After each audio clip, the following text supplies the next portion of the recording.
בפעם שעברה על ההגדרה של האכילה במחלוקת של ריש לקיש ורבי יוחנן, ולגוע במושג אכילה לעניין ברכה ולסכם אותו גם כן גם על ההלכה בעניינים האלה. אנחנו אמרנו ככה, יש את הגמרא בחולין בדף ק"ג עמוד ב' שציטטה פה מחלוקת מפורסמת בין רבי יוחנן לריש לקיש. אני רוצה דרך אגב לתאר את התהליך של האכילה מבחינה פיזית, מה קורה היום, מה שאנחנו יודעים על תהליך האכילה.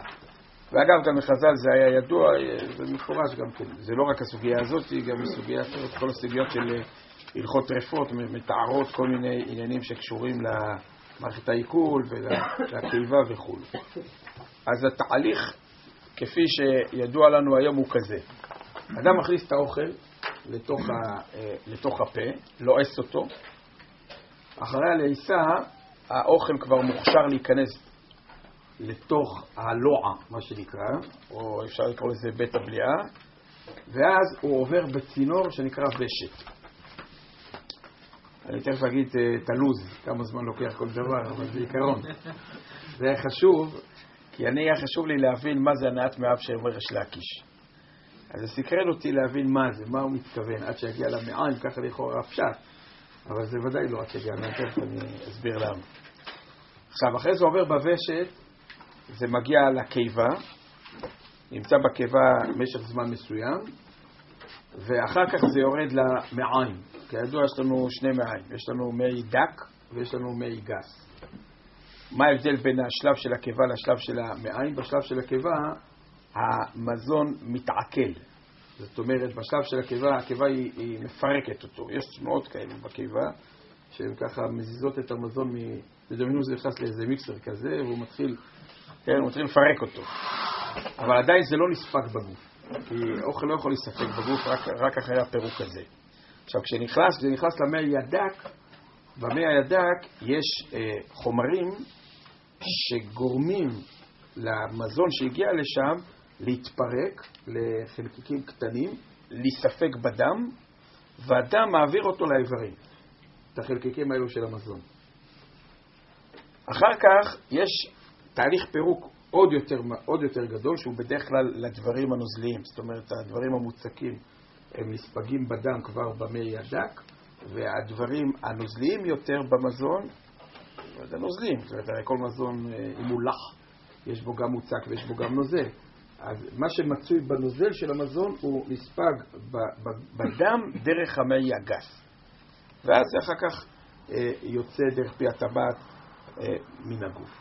עכשיו, כל התהליך מהכניסה של המזון לתוך הפה עד ליציאה מהגוף הוא תהליך שמשתנה בין מאכל למאכל. כלומר, יש מאכלים שזה לוקח 5 שעות, נגיד מאכלים שומניים מאוד, כמו גבינה קשה או כמו בשר שמן מאוד. כל התהליך לא עד היציאה מהגוף החוצה, עד שזה מגיע למי הגס זה יכול לקחת 5 שעות, ויש דברים כאלו שהתהליך הזה יכול לקחת 1.5 שעות, ויש כאלו שזה מגיע, זה פחות מזה. עכשיו, עד שזה יוצא מהגוף, אז זה תלוי, זה יכול להיות אפילו יומיים, יש לפעמים אפילו 3 ימים, זה תלוי ככה גם במבנה הטבעי של האדם, וגם בדרך כלל זה מושפע מסוג המזון, סוג המאכל. עכשיו בואו ניקח רק את הלוח זמנים, כדי שנבין למה כשחז"ל מדברים על מעיים הם מדברים בעצם על הקיבה. הלעיסה היא משהו כמו כמה שניות. לעיסה גדולה זה 30 שניות.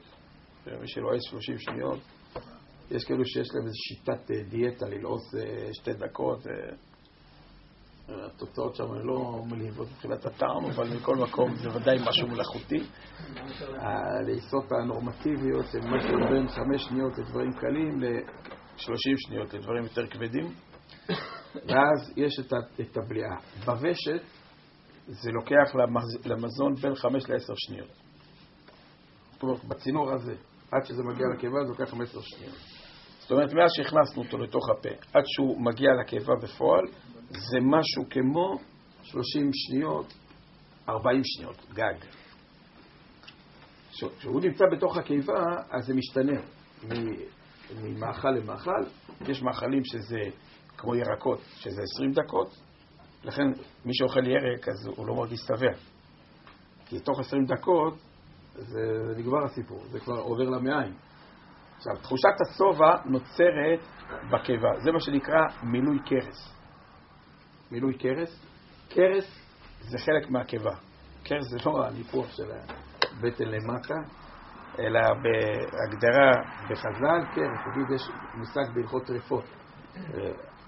יש לה נקב בקרס, לבהמה, אז הקרס המדוברת שם זה חלק מהקיבה. זה עוד לפני המעיים.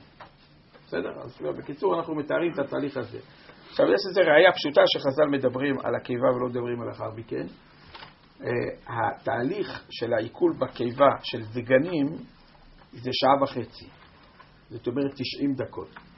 אנחנו יודעים שלעניין ברכת המזון ביחס לדגן, אז בסתמה, אלא אם כן יש מצבים חריגים, בסתמה זה 72 דקות.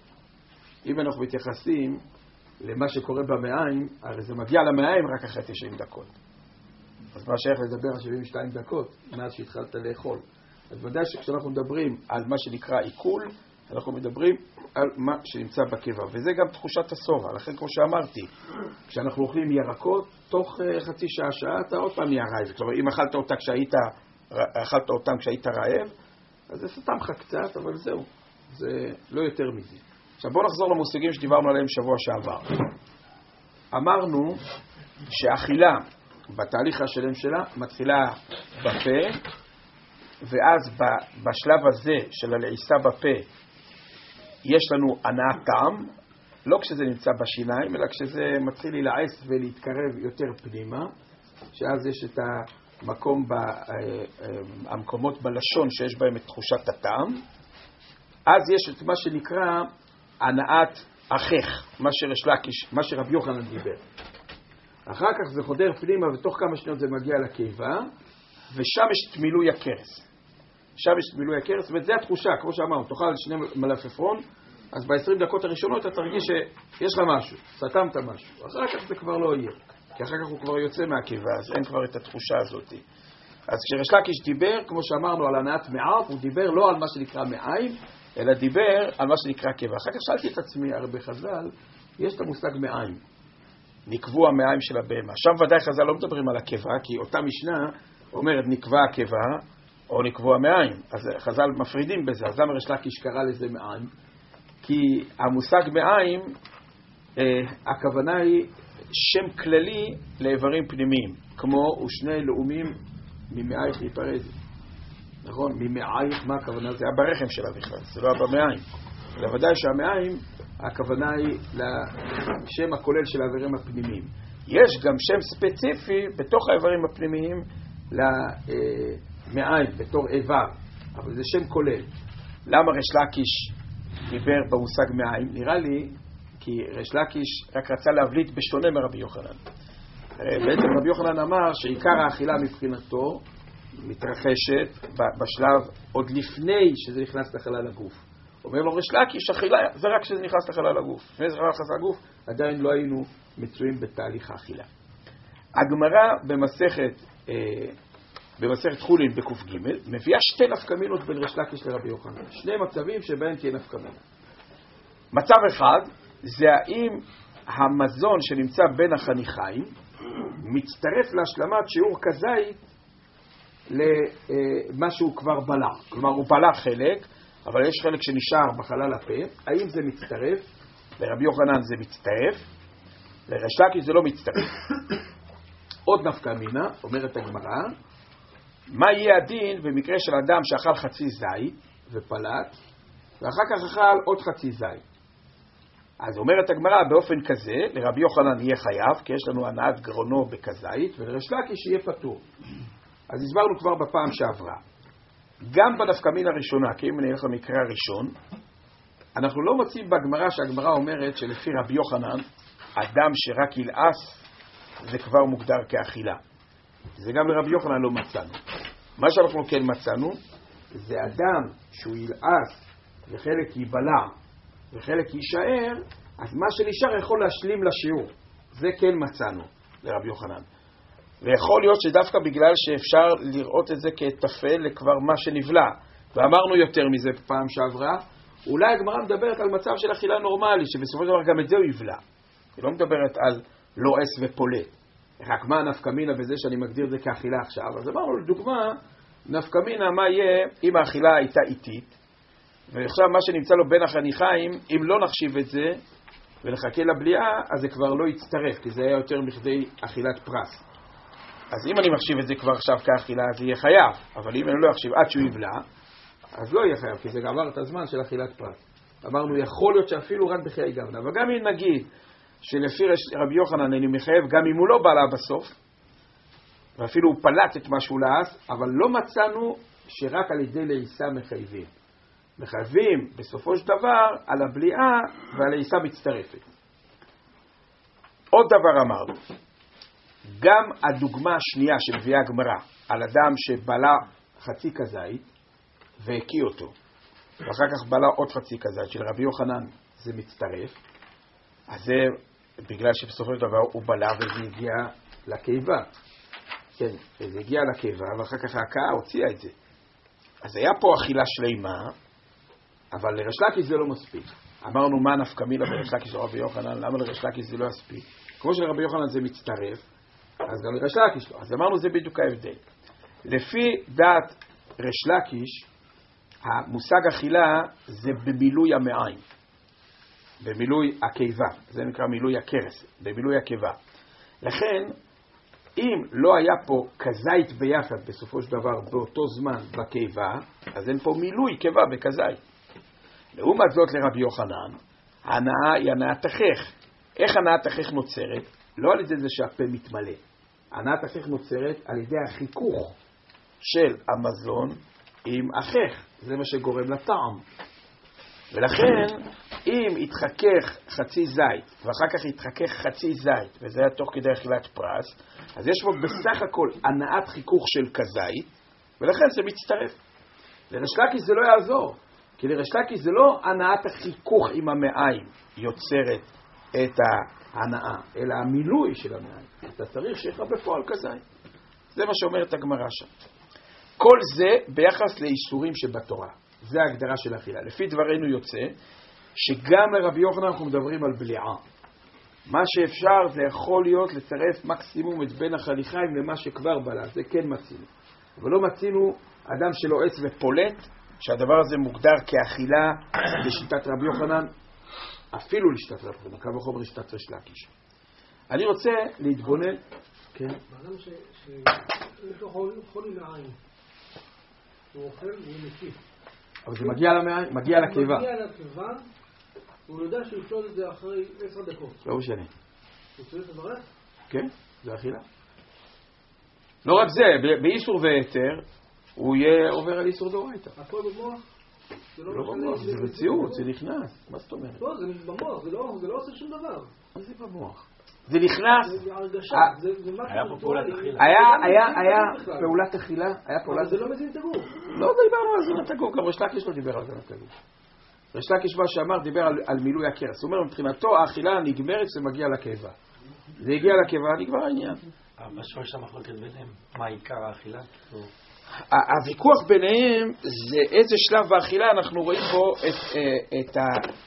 את מה שנותן חשיבות לאכילה. מה שמגדיר אותה כפעולה משמעותית וחשובה. האם השלב של הטעם או השלב הסופי דווקא של מילוי הכרס? ברור שעיקר המטרה זה השלב הסופי באכילה, כאילו... זה גם לא זה, הקיבה היא לא מספיקה. עיקר המטרה זה יגיע למעיים. לא יצויר נגיד שהאדם תהיה לו בעיה שזה יצא מהקיבה ולא יגיע למעיים, אז האדם הזה ימות. כי שום דבר לא מזין את הגוף שלו. למה ברור שלא הלכנו עד לשם? לאף אחד, לכולם, כי זה כבר רחוק מדי, אני חושב. אתה צריך משהו שיהיה כאילו בשליטה של האדם, וזה יראה כאילו האדם עושה את זה. נניח שאתה מכניס את האוכל לפה, אתה זורק אותו לקיבה. אבל לא רק מדיד, הוא גם לא, גם אתה צודק, אבל משהו שאנחנו יכולים להיות קשורים אליו. הרי אנחנו מדברים על אדם שעושה את הפעולה של האכילה. כל השאר זה קורה ממילא כבר. זאת אומרת, ההגעה למעיים היא גם קורית ממילא. וגם בגלל זה אנחנו לא יודעים לשער את זה.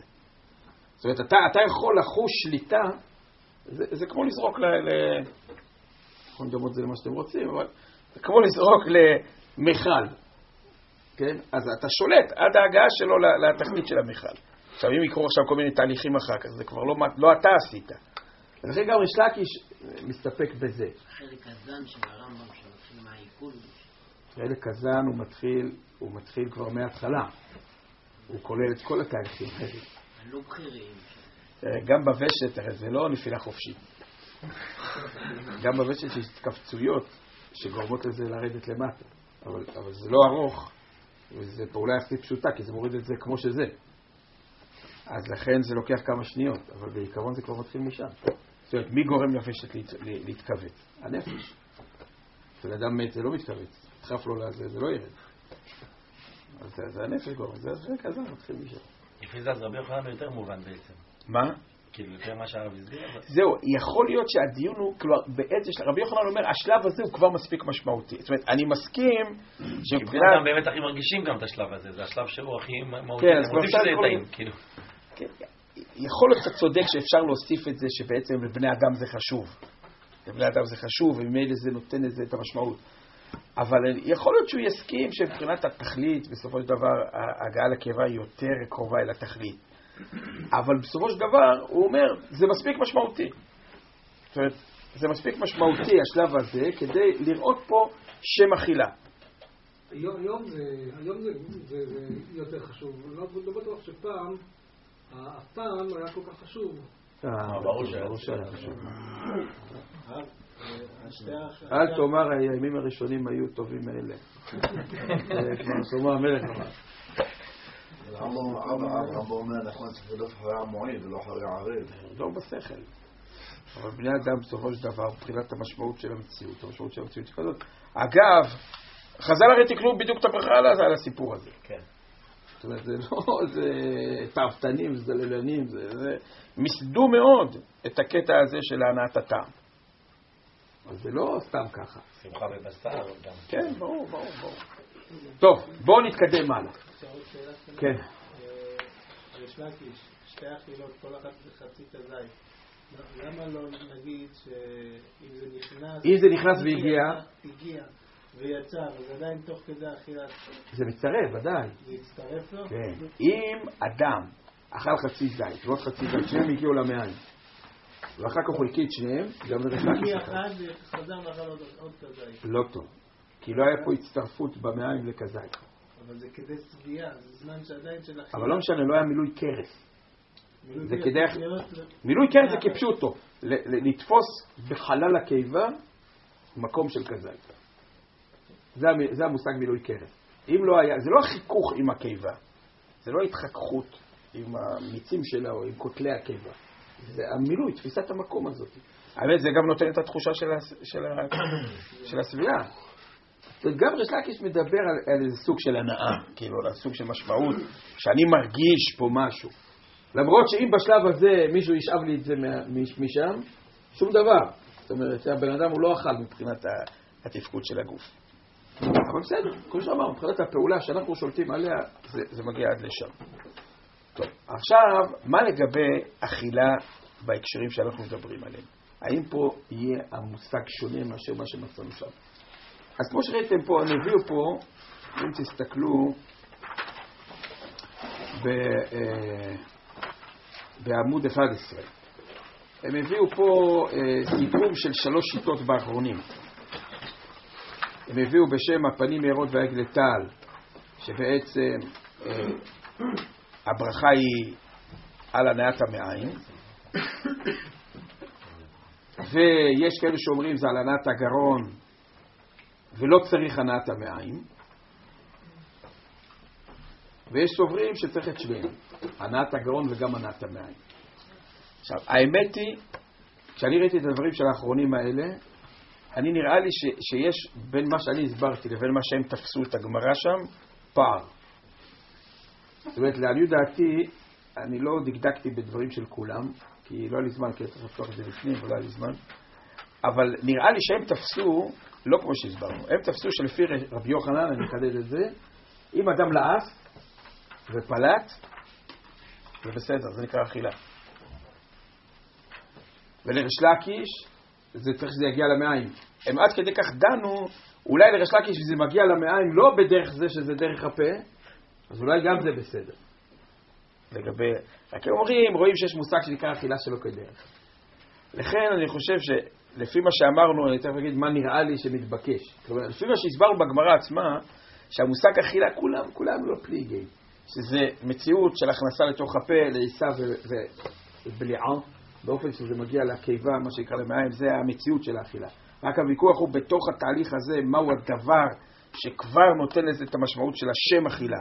האם בשלב של לעיסה כבר יש לזה שם אכילה, או רק לאחר מכן, וגם רבי יוחנן לא התכוון להגיד שאם אתה פולט, אז זה נקרא אכילה. אז נראה לי ברור שאם תקנת חכמים, ביחס לבריכות הנהנים, התייחסה לאכילה, כמו שהתורה אומרת, ואכלת ושבעת, לשם אכילה, אז זה ברור ופשוט שצריך את כל התהליך, בין רבי יוחנן בין ריש לקיש. רק מה שיש מקום לדון, זה האם בברכות הדגש יהיה שונה. זאת אומרת, אולי, והכיוון שאני הייתי הולך אליו יותר, זה אולי שגם ריש לקיש ייתן משמעות להנאת החך יותר מאשר מה שיש באיסורי האכילה. אבל זה ברור שהתהליך צריך להיות מוגדר כתהליך של אכילה, דיינו כהגעה לקבע. זה לא קשור לוויכוח בין ריש לקיש ורבי יוחנן, זה המציאות של האכילה. בתוך זה השאלה איזה שלב הוא נותן לזה את השם של העניין. בסדר? ולכן התפיסה שעובדת בבסיס הדברים של האחרונים האלה, שבעצם יש פה איזה ויכוח בשאלה איך בכלל לראות תהליך של אכילה, האם הוא נגמר בלעיסה או שהוא בעצם הלעיסה היא חסרת משמעות ורק המעיים זה דבר. לפי מה שהסברנו זה לא מה שעוברת הגמרא שם. עכשיו אחר הדברים האלה, יש פה איזו שיטה שאומרת, לכן כבר לא היה ברור לי המינוחים, נגיד שהם מביאים פה שיש שיטה שאומרת צריך גם הנעת גרונו וגם הנעת מאב. אולי מתכוונים בדיוק למה שאנחנו אומרים, שצריך שיקרה הכל. זאת אומרת, לא ברור לי המינוחים בכלל, אם כשהם מתכוונים הנעת גרונו, הם מתכוונים למונחים של הסוגיה, הם מתכוונים רק לתיאור המציאות. צריך שזה יגיע למטה. אם זה לא יגיע למטה, אז זה לא יהיה. טוב, אז לכן אני אומר, אם יש לכם את הזמן, תתייחסו לדברים שפחות הם ציטטו פה, הם כן הביאו פה את עכשיו יש בית הספר המפורש כזה שהברכה בהנעת החך תהליך, נכון? מה היחס בין כל... כן, רגע, כשנגיע למתאמת אני אתייחס לבית הספר הזה. קצת בנו עליו בניינים, אני ראיתי את האוהל מועד בפנים, זה ממש לא מה שמצוטט בבית הספר, אבל תכף אני תראה את זה. אבל לפני כן, עכשיו בואו נראה כל מיני הלכות בהלכות ברכות, וננסה לראות איזה רכיב באכילה הוא משמעותי. הנטייה הפשוטה זה שאם נותנים משמעות להנאה, לכאורה מה שמדברים, לכאורה על המושג הנאה, וקשורה לטעימה זה לכאורה הנאת החך. ברור שהמושג האכילה זה כשזה יגיע למטה, ואם זה לא יגיע למטה זה ודאי לא אכילה. ויש מקום לדון בנפקא מינות בין ריש לקיש לרבי יוחנן. כמו שאנחנו אמרנו אותם ביחס לגמרא שם. אבל בואו נראה דוגמאות בהלכות ברכות וננסה לפי זה לבנות את ההגדרה. בואו נתחיל כך. קודם כל, אכילה פחות מקשרו. אני אצטט לא את סוגיות הגמרא, אלא רק את ההלכות בשולחן ערוך.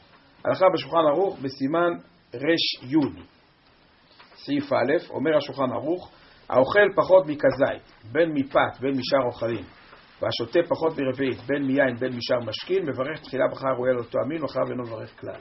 כלומר, ברכה ראשונה מברכים גם על אכילה של פחות מכזית. המושג אכילה שאנחנו מכירים ביחס לאיסורי תורה, זה אין אכילה אלא בכזית. פה אנחנו רואים שיש אכילה גם לפחות מכזית. עכשיו, המושג כזית הוא משמעותי גם בין ביחס להנעת הגרון, שהוא מעצים את הנעת הגרון, והוא ודאי משמעותי להנעת המילוי קרס, ברור, מילוי קרס בכזית יותר משמעותי מאשר בפחות מכזית.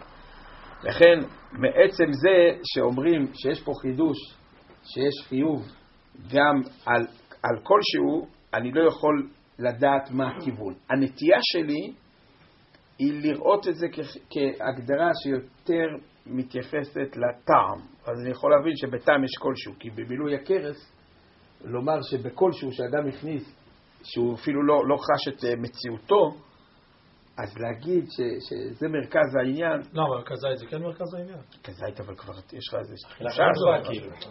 זה אכילה לכל דיני תורה. אדם מרגיש כזית. תשאל את ריש לקיש. למה אתה שואל אותי?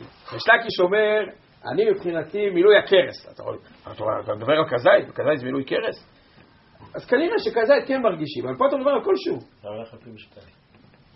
מה? הפוך על פי נפח. אבל זה קטן יותר. למה? תלוי מאוד שכבר. נפח זה דווקא יותר תחושה שלי. טוב, אומר המשנה ברורה, ואפילו על כלשהו בין מדבר אוכל ובין משקה, זה אסור ליהנות מן העולם הזה בלא ברכה.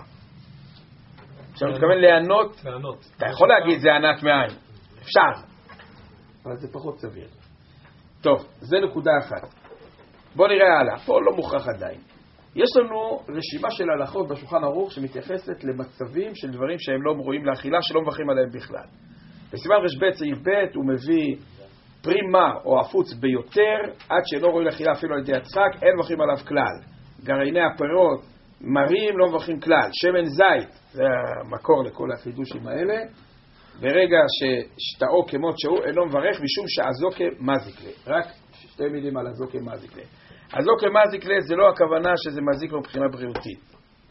אלא הזוקה מזיק לי, הכוונה היא, זה תחושה של גועל לשתות שמן. תחושת מיאוס. תחושה של איזשהו משהו שאדם סובל בעקבות האכילה הזאת. עכשיו בוא נחשוב. האם גם למושגי אכילה שבתורה, נניח אורלה, יש איסור לאכול. אדם שאכל שמן זית, האם אנחנו נפתור אותו במושגי איסור אכילה שבתורה? האמת היא, בסוגיה בגמרא זה מובא לגבי אדם שאכל תרומה. יש לנו הלכה שאדם שאוכל תרומה, אז זר שאכל תרומה צריך לשלם תשלום של קרן וחומש. אז הגמרא מביאה שמי ששתה שמן זית של תרומה, אז הוא פטור מלשלם. למה? כי זה לא נקרא אכילה. אז יכול להיות שגם לאיסורי תורה זה לא נקרא אכילה. אבל בוא נתבונן בריש לקיש ורבי יוחנן. למה לריש לקיש זה לא נקרא אכילה? אז מי שמע לרבי יוחנן שהמושג של מה שקורה בטעם הוא משמעותי, אז אני מבין. אבל למה לריש לקיש זה לא נקרא אכילה? קשה להבין. הרי מבחינת המילוי קרס, הכנסת משהו. כן, אבל הוא הכניס משהו שהוא לא אוכל, אולי הוא רוצה מילוי קרס באוכל. אז נצטרך כמו למנות את הקרס בפלסטיק. אין לי בעיה, אבל נצטרך לומר שיש עוד מושג לריש לקיש. זה צריך להיות, גם רבי יוחנן וגם לריש לקיש, כמו שהרב אמר דרך אגב, שניהם צריכים את שתיהם. עיקר וטפל. גם טענת החך וגם את המילוי. השאלה מה הדגש? השאלה מה... לא, בסדר. אז פה... לא, אבל אני אומר ככה, יוצא שגם לריש לקיש, כן, אני חושב שזה מוכיח את מה שאנחנו אומרים, יוצא שגם לריש לקיש יש מושג שנקרא אכילה. והוא לא יתקיים פה. כי זה הזוקה מזיק, אז זה לא נקרא שאכלת. אבל זאת אומרת, אבל אם רק מילוי הקרס לא עניין אותו, אז רואים שכמו שאמרנו, יש את המושג הכללי. זה ברור שלא נקרא אכילה. לא, אנשים לא אוכלים את זה. רוב האנשים לא אוכלים את זה. ולכן ברור זה לא נקרא אכילה. זה ברור. לא בגלל הטעם. לא, זה בכלל, זה מדלג על השלב בכלל של האכילה. לא, אולי השמן זית, זה כמו זונדה. שאנשים, מכיוון שאנשים לא אוכלים, זה לא נקרא אוכל, אנשים לא אוכלים בצורה כזאת. אנשים, הם דרך... בסדר, זאת אומרת שהמושג אכילה יש לו הגדרה אובייקטיבית, גם לריש לקיש וגם לרבי יוחנן. ומה שהם נחלקו זה כמו שאמרנו. אחרי שאתה נמצא במציאות שנקראת אכילה, איזה פרט הוא משמעותי. לפי זה אין ראיה מההלכה הזאת. כי אם אנחנו עוקרים מזה את המושג אכילה, אז בכלל אין פה להוכיח שהעיקר זה החך יותר מאשר המעיים, כי גם לריש לקיש זה נכון. וככה יש עוד כל מיני הלכות כאלה בסימן רשב"ט, עוד הלכות בשקדים המרים, חומץ לבדו, זה בסימן רשד', פלפל וזינקביל, לא מברכים עליהם, שאין דרך אוכלם על ידי תערובת, אין מברך עליהם כלום. אז המשנה ברורה אומר שאין עליהם באכילתן כשהם יבשים. איזו תחושה כזאת משונה בתוך הפה. זה כלול בזוקה מזיק. מסטיק גם אפשר? כן, לפני המסטיק בסוף נדבר. שותה מים שלא לצמאו. יש לנו הלכה בסימן רשד' סעיף ז', השותה מים לצמאו מברך שהכל אחריו בוא נפשות רבות. אבל אם חנקת אומצה ושתה מים לאוויר האומצה, אינו מברך לא לפניו ולא לאחריו. שותה מים צריך שיהיה שותה לצמאו, אומר הביאור הלכה, למרות שבשולחן ערוך משמע שזה רק אם הוא משתמש במים כחומר להעביר את מה שנתקע לו בגרון אז לא מברך. אומר השברה זה רק דוגמה. עובדה שהרמב"ם אפילו לא הביא את הדוגמה הזאת והדגיש את זה שצריך שיהיה לצמאו. לכן מה ההגדרה לפי המשנה ברורה? הוא כותב לצמאו פירוש דווקא לצמאו, ככה הוא כותב בביאור הלכה, אבל שלא לצמאו לברך כלל.